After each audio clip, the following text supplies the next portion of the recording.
रक्षा के मंत्र शुरू करने पर समायरा का शरीर बेड से थोड़ा ऊपर उठ जाता। ऐसा लग रहा था जैसे रक्षा समायरा के शरीर की सारी ऊर्जा खींचकर अपने अंदर ले रही हो।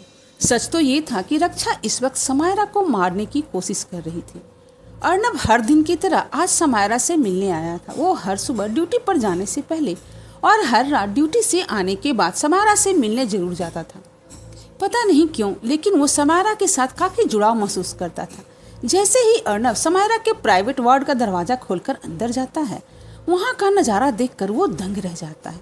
अर्नब देखता है कि समायरा अपने बेड पर बेहोश पड़ी थी और उसका शरीर बीच से कुछ ऊपर उठा हुआ था। साथ ही रक्षा का हाथ समायरा के ऊपर था। अर्नब समझ नहीं पा रहा था कि ये सब क्या हो रहा है, लेकिन वो इतना जरूर समझ गया था कि रक्षा समायरा को नुकसान पहुंचा रही है। अर्नब फौरन अपना पिस्टल निकालकर रक्षा पर पॉइंट करते हुए कहता है, कौन हो तुम और समायरा के साथ क्या कर रही हो? दूसरी तरफ सुहानी हॉस्पिटल से डिस्चार्ज हो चुकी थी। युवराज सुहानी के साथ उसके वार्ड से बाहर निकलता है। युवराज तेजी से आगे बढ़ रहा था और सुहानी युवराज की स्पीड मैच करने की कोशिश कर रही थी, लेकिन ऐसा वो कर नहीं पा रही थी। वो दोनों समायरा के वार्ड के पास पहुंचते हैं। अभी भी वार्ड के बाहर युवराज के गार्ड्स खड़े थे। युवराज को बाहर से सब कुछ बेहद नॉर्मल लग रहा था। युवराज अपने मन में कहता है, पहले सुहानी को घर ड्रॉप कर देता हूँ, फिर यहाँ आकर समायरा की सिक्योरिटी के लिए कुछ और अरेंजमेंट करना होगा। युवराज नहीं जानता था कि उसके सारे गार्ड्स को रक्षा ने पॉजेस कर लिया था। युवराज के ठीक पीछे चल रही सुहानी की नजर भी उन गार्ड्स पर पड़ती। सुहानी वहां से गुजरते हुए अपनी स्पीड कम कर लेती है। वो अपनी आंखें छोटी करके किसी जासूस की तरह उन गार्ड्स को देखने लगती है। अपने थॉट से बाहर निकलकर युवराज जब अपनी बाईं तरफ देखता है तो वहाँ सुहानी नहीं होती।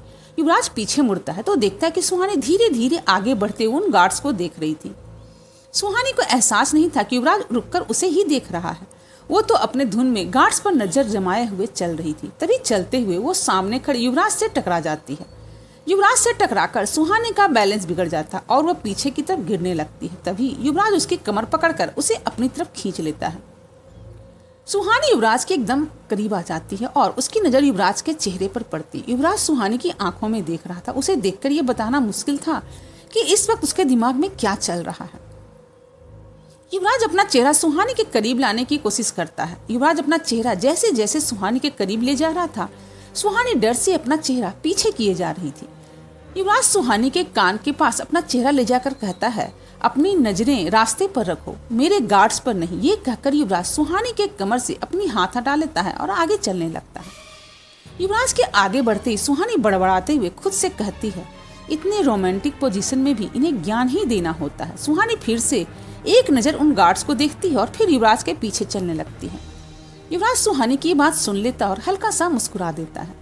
सुहानी युवराज के साथ चलते हुए कहती, युवराज सर, आपके गार्ड्स तो बड़े ट्रेंड हैं। युवराज चलते हुए सीरियस आवाज में कहता, yes they are well trained. इनमें से एक एक आदमी अकेले 10 लोगों से एक साथ लड़ सकता है। सुहानी उनसे इम्प्रेस होते हुए कहती, वो तो ठीक है, लेकिन सबसे अच्छी तो इनकी डेडिकेशन है। देखिए, अपनी ड्यूटी करते हुए ये तो अपनी पलकें तक नहीं झपकाते। सुहानी के ऐसा कहते ही युवराज का चेहरा सीरियस हो जाता और उसके कदम रुक जाते हैं, लेकिन सुहानी अपने फ्लो में आगे निकल जाती है। कुछ कदम आगे चलकर जब वो देखती है कि युवराज पीछे रुक गया है तो वो भागते हुए युवराज के पास जाती है। युवराज अपने एक एक शब्द पर जोर देकर सुहानी से कहता है, मेरे पीछे मत आना। इस वक्त युवराज के चेहरे पर कोई एक्सप्रेशन नहीं था, लेकिन उसकी आंखों और उसके शब्दों से सुहानी को साफ समझ में आ रहा था कि युवराज उसे सीधे सीधे धमकी दे रहा है। युवराज के कहने का मतलब था कि अगर सुहानी युवराज के पीछे आई तो ये उसके लिए अच्छा नहीं होगा। युवराज के इस रवैये से सुहानी घबरा जाती है और बिना कुछ कहे जोर से अपना सर हाँ में हिला देती है। सुहानी के ऐसा कहते ही युवराज अपनी उंगली सुहानी के सामने से हटा देता है। वो तेजी से चलते हुए समायरा के वार्ड में चला जाता है। सुहानी युवराज को जाते देखकर कहती है, सीधे सीधे नहीं बोल सकते थे कि समायरा से अकेले में मिलना है। वार्ड के अंदर जाते ही युवराज देखता है कि रक्षा समायरा के पास बैठी है और उसे मारने की कोशिश कर रही है। युवराज को इस बात का पहले से ही अंदाजा था। युवराज देखता है कि कमरे के एक कोने में अर्नब बेहोश पड़ा है। उसकी नजर रक्षा की केयर टेकर पर भी जाती है जो वहां खड़ी ये सब देख रही थी। युवराज गुस्से में रक्षा से कहता है, अभी बंद करो ये सब। युवराज की बात सुनकर रक्षा अपना हाथ समायरा के ऊपर से हटा देती और बड़े आराम से कहती, ओफो, यहाँ लोग डिस्टर्ब बहुत करते हैं। अभी थोड़ी देर पहले ये पुलिस वाला आया था और अब तुम आ गए। युवराज गुस्से में कहता है, मैं तुम्हें इसी वक्त जान से मार सकता हूँ। ये सुनकर रक्षा हंसने लगती है।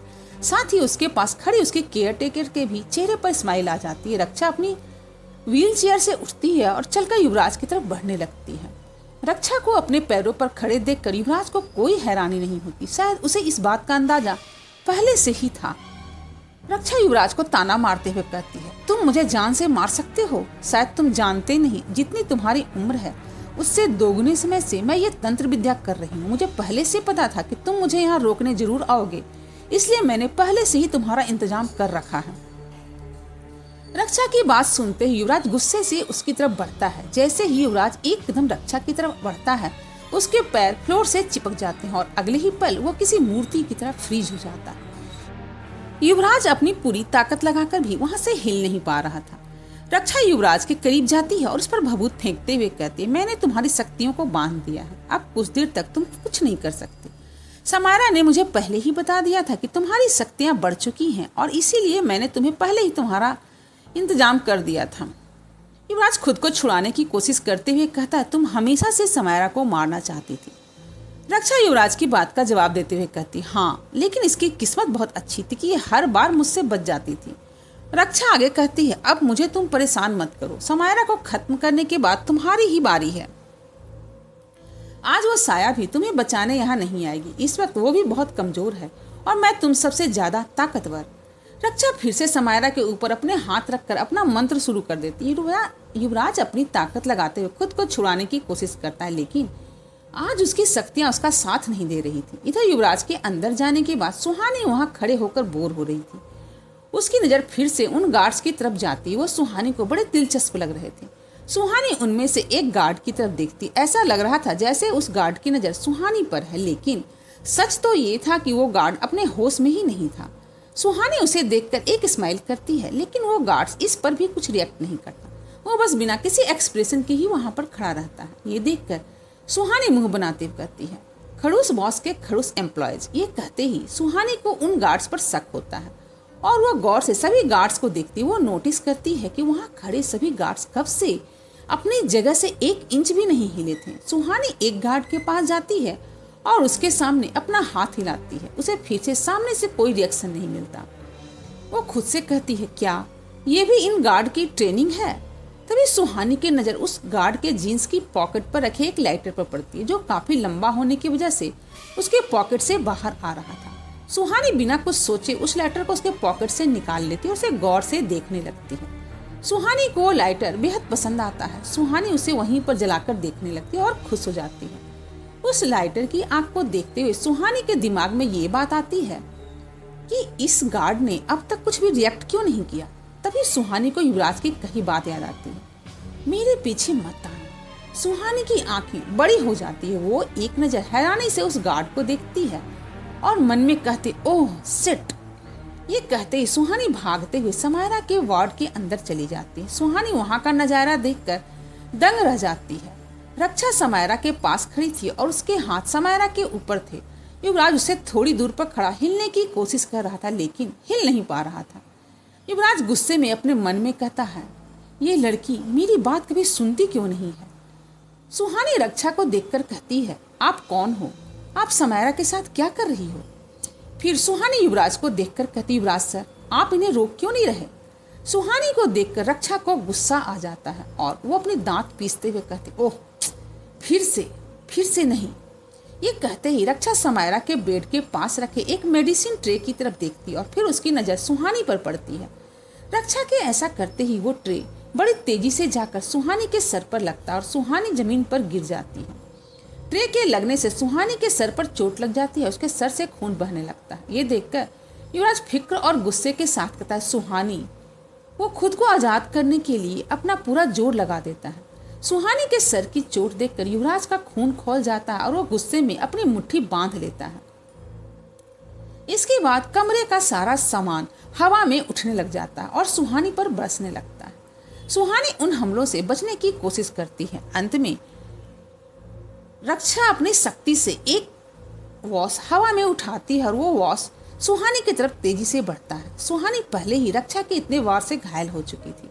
उस वास को अपनी तरफ आते देखकर सुहानी नीचे झुककर अपने हाथों से अपना सर ढक लेती है। वो वॉश जैसे ही सुहानी के बिल्कुल करीब जाता है वो हवा में ही रुक जाता है। जैसे ही वो वॉश सुहानी के पास आकर रुकता है रक्षा की नजर तुरंत युवराज पर चली जाती है। युवराज उस वॉश को ही देख रहा था। रक्षा हैरानी से मन में कहती है ये नहीं हो सकता। वो वॉश सुहानी को लगे बिना ही जमीन पर गिरकर टूट जाता। उसके गिरते युवराज तेजी से रक्षा की तरफ बढ़ता है और उसका गला पकड़कर उसे दीवार से सटा देता है। युवराज के ऐसा करने पर रक्षा और उसके केयर टेकर दंग रह जाते हैं। सुहानी भी अपनी आंखें खोलकर सामने देखती है। उसकी नजर सीधे युवराज पर जाती है और वो युवराज को इस तरह से गुस्से में रक्षा का गला पकड़े हुए देखकर डर जाती है। युवराज की पकड़ में रक्षा का दम घुट रहा था और वो सांसें भी नहीं ले पा रही थी। वो अपनी सांसें संभालते युवराज से कहती है ये तुमने कैसे किया? चाहे तुम में कितनी भी शक्ति क्यों न हो तुम मेरा तंत्र नहीं तोड़ सकते थे। युवराज गुस्से में अपनी दांत पीसते हुए कहता है मैं क्या क्या कर सकता हूँ ये तुम सोच भी नहीं सकती। ये कहते युवराज की आंखों की पुतलियां एक पल के लिए लाल होकर फिर से नॉर्मल हो जाती हैं। युवराज की आंखों को ऐसे बदलते देखकर रक्षा डर जाती है और अपने मन में कहती है ये नामुमकिन है। युवराज के अंदर समायरा की शक्तियां कैसे आ सकती है और वो समायरा की इन शक्तियों को काबू कैसे कर सकता है। रक्षा युवराज की आंखों में देखते हुए कहती है तुम मुझे नहीं मार सकते। युवराज रक्षा के गर्दन पर अपनी पकड़ मजबूत करते हुए कहता है बिल्कुल मार सकता हूँ। इस वक्त युवराज बहुत गुस्से में था। उसकी नज़र तो इस वक्त रक्षा की आंखों में थी लेकिन उसके दिमाग में बस वो सीन चल रहा था जब रक्षा बेरहमी से सुहानी पर हमला किए जा रही थी। रक्षा के केयर टेकर और सुहानी अपनी अपनी जगह पर जमे हुए युवराज के इस गुस्से को देख रहे थे। उन दोनों को इस वक्त यही डर लग रहा था कि कहीं युवराज रक्षा को जान से न मार डाले। युवराज की पकड़ और मजबूत होने पर रक्षा की सांसें अटकने लगी थी। उसे भी अब लगने लगा था कि युवराज उसे मार ही डालेगा। युवराज रक्षा को घूरते हुए कहता है मैंने आज तक किसी की भी जान नहीं ली है, सिर्फ इसलिए तुझे छोड़ रहा हूँ। अगर तुमने फिर से ऐसा कुछ करने की कोशिश की तो तुम पर यह एहसान मैं दोबारा नहीं करूँगा। ये कहकर युवराज अपना हाथ रक्षा के गर्दन पर से हटा देता है। जैसे ही रक्षा युवराज की पकड़ से आज़ाद होती है वो उसी दीवार के सहारे खड़ी हो जाती है और जोर जोर से सांसें लेने लगती। उसे तो लगा था कि आज उसकी जिंदगी का आखिरी दिन होगा। रक्षा को युवराज के सामने इस तरह से बेबस देखकर उसके केयर टेकर की भी हालत खराब हो जाती है। वो रक्षा के पास जाकर उसे संभालते हुए कहती गुरु माँ आप ठीक तो है ना? रक्षा के साथ उसके केयर टेकर बनकर रहने वाली लड़की असल में उसकी सेविका सीमा थी। रक्षा सीमा के सवाल का कोई जवाब नहीं देती। वो अब भी अपनी सांसें संभालने की कोशिश कर रही थी। युवराज वहीं खड़ा अब भी उसे गुस्से और नफरत से घूर रहा था। सुहानी भी दीवार से सटकर खड़ी ये सब देख रही थी। उसकी बॉडी में कुछ जगह चोटें लगी थी और कुछ जगह से तो खून भी बह रहा था। उसे रक्षा से कहीं ज्यादा युवराज से डर लग रहा था। उसे पता था कि रक्षा के जाने के बाद उसकी ही बारी आने वाली है। युवराज का गुस्सा झेलने के लिए युवराज ने उसे पहले ही वार्न किया था कि वो युवराज के पीछे ना आए। जैसे ही रक्षा थोड़ी नॉर्मल होती वो बड़ी तेजी से उस वार्ड से बाहर चली जाती है। सीमा भी उसके पीछे पीछे वहां से ही निकल जाते हैं। उन दोनों के वहां से जाने के बाद भी युवराज का गुस्सा शांत नहीं होता। वो एक नज़र समायरा की तरफ देखता और समायरा अपने बेड पर बेहोश पड़ी थी। फिर युवराज एक नज़र अर्नब को देखता जो फ्लोर पर बेहोश पड़ा था। युवराज सुहानी की तरफ पीठ करके खड़ा था और उसकी तरफ नहीं देख रहा था। वो काफी गुस्से में है और वो उस गुस्से को कंट्रोल करने की कोशिश कर रहा था। सुहानी घबराते हुए धीमी सी आवाज में युवराज से कहती है युवराज सर। सुहानी इतना ही कह पाई थी तभी युवराज उसकी तरफ मुड़ता और गुस्से में जोर से कहता है शट अप। युवराज को ऐसे देखकर सुहानी और डर जाती है और उसके कदम फिर से अपने आप पीछे हो जाते हैं। युवराज गुस्से में सुहानी की तरफ बढ़ता है और चिल्लाते हुए कहता है तुम्हें सुनाई देता क्या? मेरी बात समझ में तुम्हें नहीं आती? मैंने कहा था ना कि मेरे पीछे मत आना, तो क्यों आई हो तुम? अगर तुम्हें कुछ हो जाता तो? ये कहते युवराज गुस्से से सुहानी को देखने लगता है। ये बात सिर्फ युवराज ही जानता था कि उसके इस गुस्से की वजह उसका डर था। युवराज ये सोचकर डर गया था कि अगर सुहानी को कुछ हो जाता तो। युवराज का ये रूप देखकर सुहानी वहीं खड़े खड़े डर से कांपने लगती। इससे पहले कभी युवराज ने उससे ऐसे बर्ताव नहीं किया था। सुहानी कुछ कह नहीं पाती, वो बस अपना सर झुकाए हुए खड़ी रहती है। युवराज की नज़र अब भी सुहानी के चेहरे पर थी। तभी सुहानी की झुकी हुई आंखों से आंसू की एक बूंद बाहर आ जाती है। ये देखकर युवराज बेचैन हो जाता है और गुस्से में अपनी मुट्ठी बांधते हुए अपनी नज़र सुहानी के चेहरे से फेर लेता है। अगले ही पल युवराज सुहानी का हाथ पकड़कर उसे अपनी तरफ खींचता है और उसे अपनी बाहों में भर लेता है। युवराज की बाहों में आते ही सुहानी की आंखों में लगातार आंसू बहने लगते हैं, लेकिन उसके मुंह से एक भी आवाज नहीं निकलती। युवराज भी सुहानी के कसकर गले लगाकर अपनी आंखें बंद कर लेता है। कुछ देर के बाद सुहानी फिर से प्राइवेट वार्ड के बेड पर बैठी हुई थी। उसके सामने एक डॉक्टर खड़ा हुआ था जो लगभग युवराज के उम्र का ही था। डॉक्टर सुहानी के बाएं आंख के ऊपर लगे चोट की ड्रेसिंग कर रहा था। युवराज उसी कमरे में सोफे पर बैठा हुआ ये सब देख रहा था। डॉक्टर सुहानी के सर की चोट साफ करते कहता, यहाँ 4 स्टिचेज लगेंगे। डॉक्टर की ये बात सुनकर युवराज और सुहानी एक साथ कहते हैं, क्या? डॉक्टर बारी बारी से उन दोनों को देखकर कहता, हाँ, यहाँ डीप कट है तो मुझे इस पर स्टिचेज लगाने ही पड़ेंगे। युवराज ये सुनकर थोड़ा परेशान हो जाता है, लेकिन सुहानी बेड के दूसरी तरफ से नीचे उतर जाती और कमरे के दूसरे कोने में जाकर कहती है, मुझे नहीं लगवाना स्टिचेज। युवराज भी नहीं चाहता था कि सुहानी को स्टिचेज लगे और उसे ज़्यादा दर्द हो। वो डॉक्टर से कहता है, क्या ये जरूरी है? डॉक्टर युवराज और सुहानी को समझाते हुए कहता, देखिए, आपको डीप कट लगा है, अगर मैं वहाँ पर 4 स्टिचेज लगा दूंगा तो वो जल्दी ठीक हो जाएगा। सुहानी कमरे के दूसरे कोने में दीवार से सटे हुए कहती है, नहीं, मुझे कोई जल्दी नहीं है ठीक होने की, मेरे पास काफ़ी टाइम है। सुहानी डॉक्टर को काफ़ी समझाते हुए कहती है, लेकिन डॉक्टर सुहानी को समझाते हुए कहता, देखिए, आपको ये लगवाना ही होगा, वरना वो चोट रिकवर कैसे होगा। सुहानी रोने वाली शक्ल बनाते हुए कहती, डॉक्टर, आपको जो करना है कीजिए, मुझे इंजेक्शन लगा दीजिए या बहुत सारे मेडिसिन दे दीजिए, मुझे कोई प्रॉब्लम नहीं, लेकिन ये स्टिचेज नहीं। सुहानी की ये हालत देखकर युवराज समझ गया था कि वो डॉक्टर की बातों से कन्विंस नहीं होने वाली है। युवराज खुद सुहानी की तरफ आगे बढ़ता है और उसे समझाते हुए कहता है, सुहानी, डॉक्टर को अपना काम करने दो, उन्हें तुम्हारे चोट को ड्रेसिंग कंप्लीट करनी ही होगी। सुहानी घबराते युवराज से कहती है, युवराज सर, ये मेरे सर पर स्टिचेज लगाने की बात कर रहे हैं और आपको पता है स्टिचेज क्या होता है? सुहानी थोड़ा रोते हुए कहती है, ये सुई धागे से मेरे सर को सिलने वाले हैं, मुझे नहीं करवाना ये सब। डॉक्टर सुहानी की बातों को सुनकर हैरान और परेशान दोनों था। युवराज धीरे से सुहानी के पास जाता है और उसे कंधे पर हाथ रखते हुए कहता, सुहानी, तुम्हें कुछ भी नहीं होगा, ये करना जरूरी है, बस थोड़ा सा दर्द होगा। युवराज सुहानी का हाथ पकड़कर उसे वापस से उसके बेड पर बिठा देता और डॉक्टर से कहता, डॉक्टर, आप कंप्लीट कीजिए। युवराज सुहानी का हाथ पकड़कर उसके सामने बेड पर ही बैठ जाता और डॉक्टर सुहानी के सर पर स्टिचेज लगाने लगता है। जैसे ही सुहानी को पहला स्टिच लगता है, दर्द से उसकी आंखें बंद हो जाती है और उन आंखों में आंसू आ जाते हैं। युवराज का हाथ और कसकर पकड़ लेती है। इधर सुहानी से ज्यादा युवराज नर्वस हो रहा था। उसे अपनी नजरें सुहानी के चेहरे से हटा ली थी। वो सुहानी को इस तकलीफ में नहीं देख पा रहा था। कुछ ही देर में स्टिचेज लग जाते हैं और सुहानी अपनी आंखें खोलती है। युवराज अपने पॉकेट से एक रुमाल निकालकर उनसे चेहरे के आंसू पोंछने लगता है। स्टिचेज लगाने के बाद डॉक्टर उस पर दवा लगाता है और युवराज ने अभी भी सुहानी का हाथ पकड़ रखा था और उसके चेहरे की तरफ देख रहा था।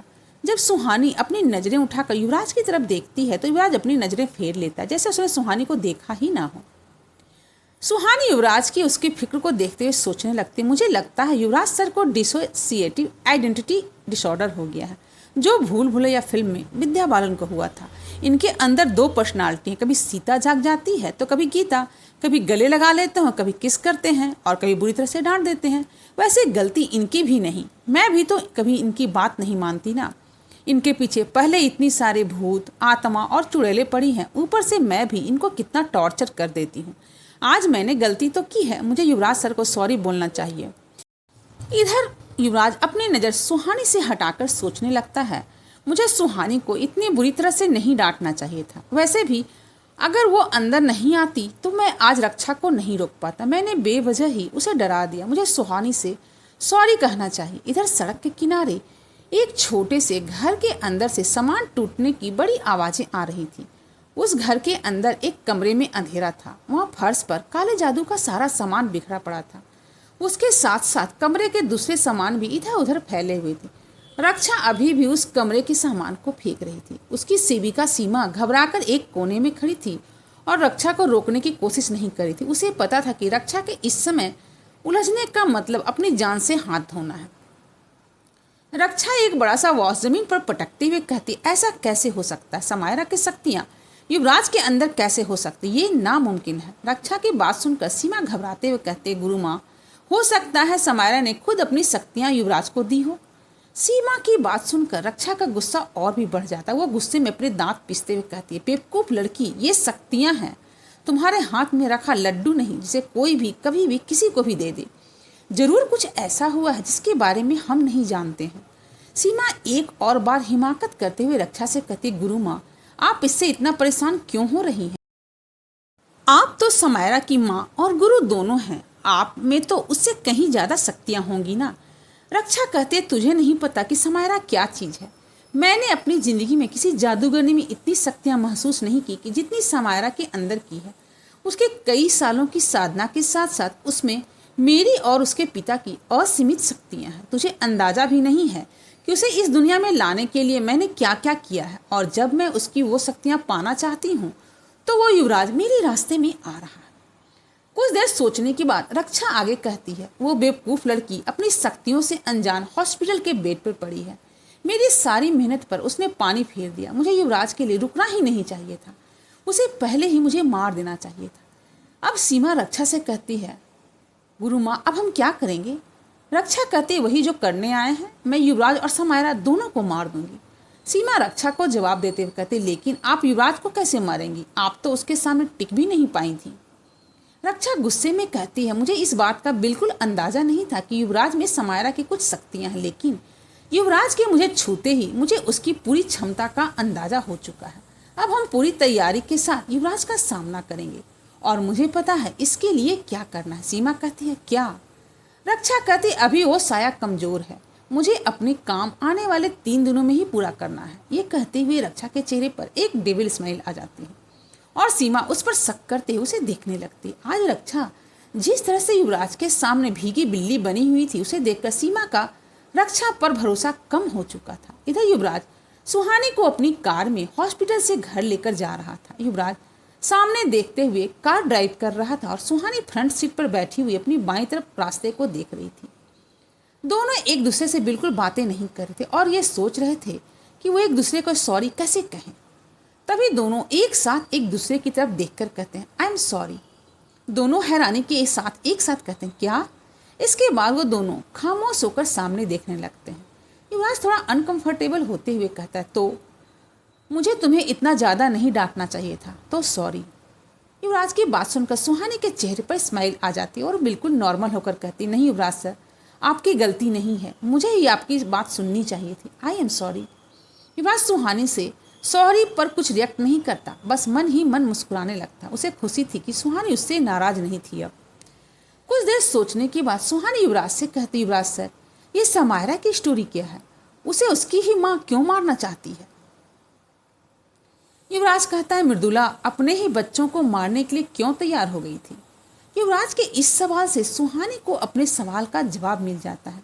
वो युवराज से कहती है, शक्तियों के लिए। युवराज सुहानी की बात पर ज़्यादा ध्यान दिए ही कहता है, हाँ, यही बात रक्षा भी करना चाहती है। कुछ देर शांत रहने के बाद सुहानी कहती, युवराज सर, समायरा के पापा कौन हैं? ये सवाल सुनते ही युवराज के चेहरे के एक्सप्रेशन बदल जाता है और उसका शांत चेहरा सीरियस हो जाता है। व्यूअर्स, अगर आपको मेरी कहानी पसंद आ रही है तो कृपया चैनल को सब्सक्राइब कर लें और बेल आइकन भी दबा लें, जिससे कि आगे के एपिसोड मेरे डालते ही आप तक उसके नोटिफिकेशन सबसे पहले पहुंच जाएं। और शेयर करें अपने उन दोस्तों के साथ मेरी इन कहानियों को जिन्हें कहानियाँ सुनना बेहद पसंद है। Thanks for watching.